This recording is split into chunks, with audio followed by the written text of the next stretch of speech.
The Mortification of Sin by John Owen, updated by William Cross. Chapter 6.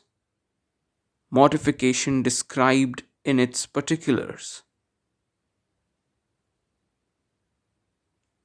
Mortifying a sin positively. Mortifying a lust has three components. First, habitually weakening it. Second, constantly fighting and contending against it. And third, realizing success over it. First, habitually weakening it.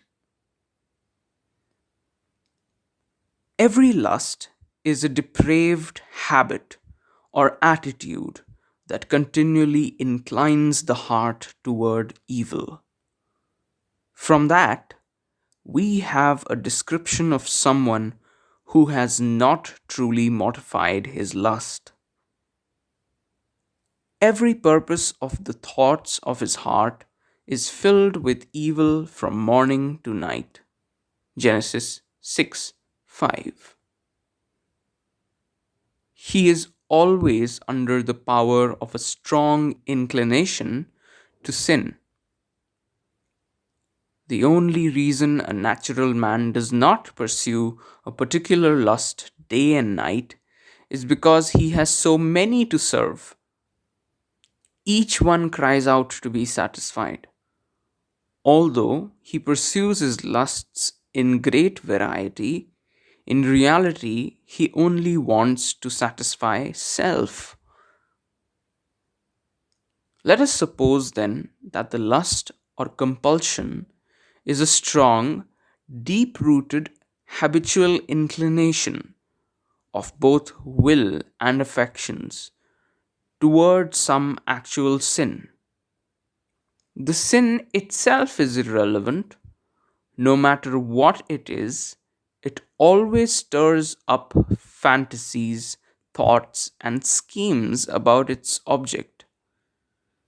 That is why men are said to have their hearts set on evil.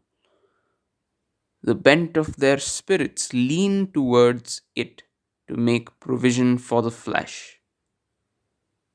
A sinful, depraved habit differs from all natural or moral habits.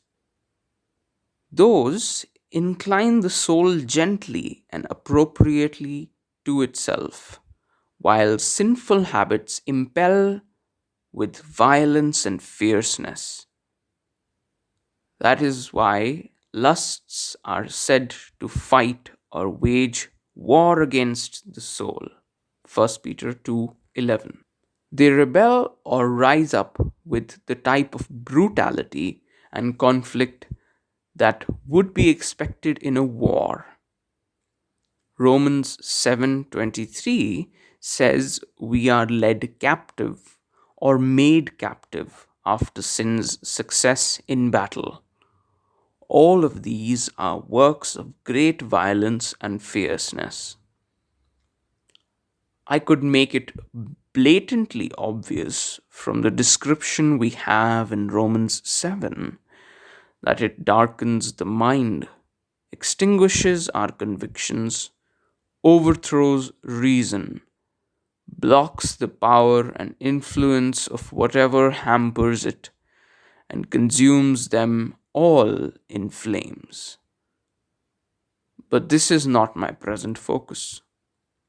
The first thing we need to do in mortification is to weaken this habit of sin or lust.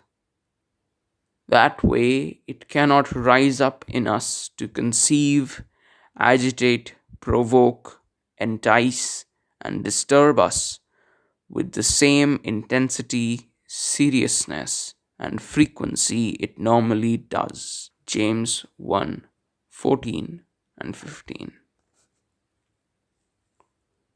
I'd like to give one caution or rule by the way, and it is this: though every lust by its nature equally and universally draws or drives us to sin, there are two limitations. First, a particular lust may be unexpectedly amplified, heightened, and strengthened in someone. It has life, power, and vigor far beyond what another lust might have in him, or the same lust might have in someone else. When a lust aligns with a man's personality, the season or path of his life, the right circumstances, or when Satan has a handle on it, then that lust grows severe and fierce above all others, or above the same lust in another man. That is when its intense steam darkens the mind. Even though a man knows the same boundaries, they have no power or influence on his will. Instead, the consuming lust liberates all kinds of perverted affections and passions in him.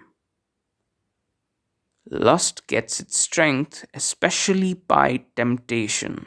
When a suitable temptation meets up with a matching lust, it gives it new life, vigor, power, violence, and rage that it did not seem to have before, nor seem to be capable of.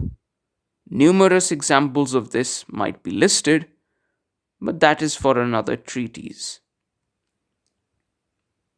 Second limitation: some lusts are far more obvious in their severity than others. Paul notes a difference between sexual impurity and all other sins. Flee sexual immorality. Every other sin a man does is outside the body, but sexual immorality sins against his own body. 1 Corinthians 6:18. For this reason, the behavior of sexual sin tends to be more tangible, more discernible than others. Perhaps someone is consumed by love of the world, and his lust in this area is no less dominant than sexual lust would be. But it does not ignite the same consuming, forceful frenzy that sexual lust does. Consider further that such men may think they are mortified, and they may appear so in the eyes of the world, yet they have the same dominating lust as those who cry out in astonishment when their untamed and disturbing behavior appears. Indeed, their craving is no less than those who have been driven by its power into scandalous sins. It is only that their lusts are for things that do not produce such disruptions in their soul. They can be exercised more with a calmer demeanor, or their natural temperament does not generate the same intensity as someone else's might. I repeat, the primary thing in mortification is to weaken this habit so that it does not drive and agitate us as much or entice and distract us as often. We do not want it to be able to disrupt and confound us as we take away its life, vigor, promptness, and ambition. This is called crucifying the flesh with its passions. Galatians 5:24. That is, we take away its blood and vitality, which give it strength and power. We waste away the body of death day by day. Second Corinthians 4:16. When a man is nailed to the cross, he struggles and toils at first. He cries out with great strength and might. But as his blood and vitality waste away, his efforts become fainter and fewer.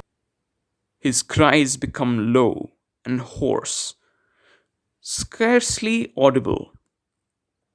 In the same way, when a man first sets out to deal with lust or a compulsion, it struggles with great violence to break loose.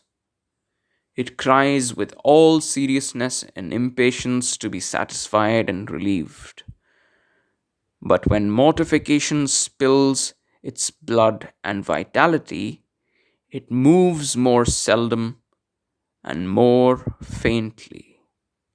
It cries out sparingly and is hardly heard in the heart. Sometimes it may have a dying outburst of great vigor and strength, but that is quickly over, especially if it is kept from any meaningful success. The apostle describes this in Romans 6, especially verse 6. Sin, he says, is crucified. It is nailed to the cross. To what end? That the body of sin might be rendered useless. The power of sin is weakened and abolished little by little so that we will no longer serve sin. That is, we do it so that sin may not incline and impel us so effectively as to make us its servants as it has done in the past. And this is not only with respect to carnal and sensual affections or the desire of worldly things. It is not only with respect to the lust of the flesh, the lust of the eyes, and the pride of life, but it is also with respect to the flesh of the mind and will, and their natural opposition to God. Whatever the troubling disease is, and however it shows itself, either by driving us to evil or keeping us from good, the rule is the same. Unless it is effectively weakened, all our efforts will miss the goal. A man may cut down the bitter fruit from an evil tree until he is exhausted. As long as the root keeps its strength and vigor, cutting down the hanging fruit will not keep the tree from bearing more. This is the foolishness of some men. They apply themselves earnestly and diligently against an outbreak of lust, but by ignoring its underlying cause, they make little or no progress toward mortification. Mortification is, secondly, constant fighting and contending against it. A large part of mortification is to always lay heavily into it. When a sin is strong and energetic, the soul can hardly make headway against it. It sighs, groans, mourns, and is troubled by sin, but it seldom has it on the run. That is how David speaks of himself. David complains that his sin had taken hold of him so that he could not see. Psalm 40, verse 12. He could barely fight against it. Several things are involved in fighting against sin. First, a man has to know that he has this kind of enemy to deal with. He must recognize it and consider it to be an enemy indeed. It must be destroyed by all means possible. As I said before, the contest is taxing and hazardous. It is about eternal things. When men have indifferent, fleeting thoughts of their lusts, It is not a good sign that they are mortified, nor that they are on their way to mortification. Every man must know the plague of his own heart.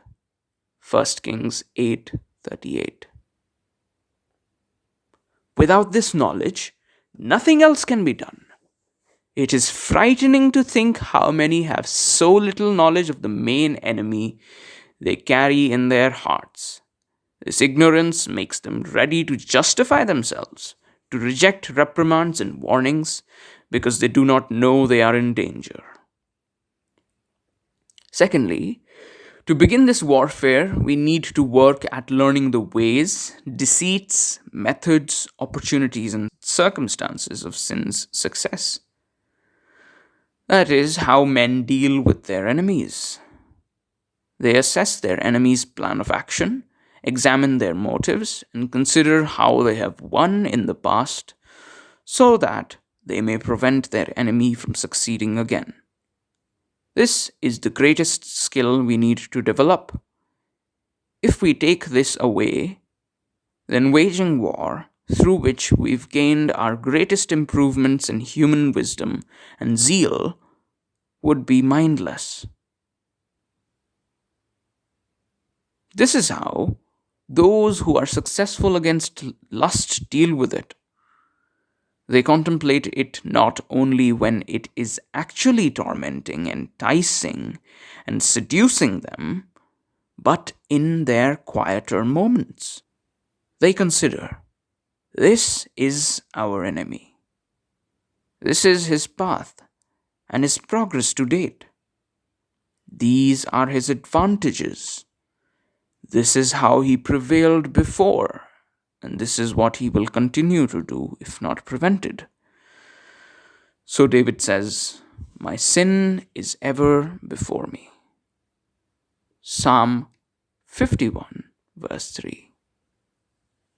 Practical spiritual wisdom is finding out the subtleties, policies, and depths of an indwelling sin. We have to consider where its greatest strength comes from, what advantage it has in various circumstances, when it has opportunities, and how it tempts us. What are its pleas, pretenses, and reasons? What are its strategies, emblems, and excuses? A good part of our warfare is to set the wisdom of the Spirit against the craft of the old man, to trace this serpent in all of its turnings and windings. It is being able to say, I recognize your old ways. I know what you are after. And so always being ready to deal with it. Thirdly, we need to hinder it daily using all the things below that are painful, deadly, and destructive to it. That is the epitome of this contest. We can never think our lust is dead just because it is quiet. We need to work at giving it new wounds, new blows every day. Those are the apostles' instructions. Kill the parts of your earthly nature. Colossians 3:5. While the soul is in this frame of mind and deals with sin in this way, it has the upper hand. Sin will be under the sword and dying. Mortification is, thirdly, realizing success over it. Frequent success against any lust is another piece of evidence of mortification. By success, I do not mean a mere setback for sin, so that it does not appear or succeed this time. It is gaining a victory over it and pursuing it until we conquer it completely. For instance, any time the heart finds sin at work, seducing and scheming how to fulfill the lusts of the flesh, the heart must instantly arrest sin. It must drag it before the law of God and the love of Christ. There it must condemn and execute it. I am saying that when a man follows this course of action, lust is weakened at its very root. Its activities are fewer and weaker than before. They are not able to hinder his duty nor interrupt his peace. He can quietly and sedately uncover sin, fight against it, and have success. Then sin will be considerably mortified. And despite all its opposition, a man may have peace with God all his life. These two approaches, then, will work for any troubling compulsion which perverts and corrupts our nature. First, weaken its indwelling temperament, through which it attracts, entices, and drives us to evil and to rebel against God. This is done by implanting and cherishing a habitual principle of grace that stands in direct opposition to it and ruins it. By implanting and developing humility, pride is weakened. By patience, anger is weakened. By purity of mind and conscience, immorality is weakened. By heavenly mindedness, love of this world is weakened. These are the graces of the Spirit, or they are the same grace which is variously acted out by the Holy Ghost according to the diversity of our lusts.